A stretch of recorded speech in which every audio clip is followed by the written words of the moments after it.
PD act గురించి ఇప్పుడు social మీడియాలో ఉన్న వాళ్ళందరూ కూడా చచ్చినట్టు తెలుసుకోవాలి, అర్థం చేసుకోవాలండి. పీడీ యాక్ట్ అంటే ప్రివెన్షన్ ఆఫ్ డిటెన్షన్ యాక్ట్ అంటారు. అంటే చాలా చాలా ప్రమాదకరమైన నేరాలు ఉంటాయి చూడండి. కల్తీ మద్యం అమ్మడం, దాన్ని సరఫరా చేయడం, ల్యాండ్ గ్రాబింగ్, భూ ఆక్రమణ చేయడం, మనుషుల్ని రవాణా, హ్యూమన్ ట్రాఫికింగ్ అంటాం చూడండి, సినిమాల్లో చూస్తూ ఉంటాం.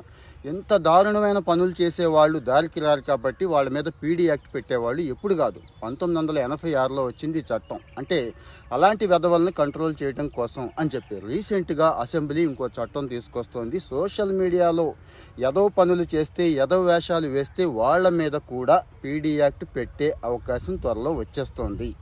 ఏంటి అంటారా? ఉచ్చం లేదు, నీచం లేదు, తల్లి లేదు, చెల్లి లేదు, ఇంకా వాడు లేదు, వీడు లేదు. ఎవడ పడితే వాడిని ఎలా అంటే అలాగ ఫోటోలు, వీడియోలు మార్ఫింగ్ చేసేసి పిచ్చి పిచ్చి కామెంట్లు పెట్టేసి అవతల వాళ్ళని బాధ పెట్టేస్తున్నారు చూడండి.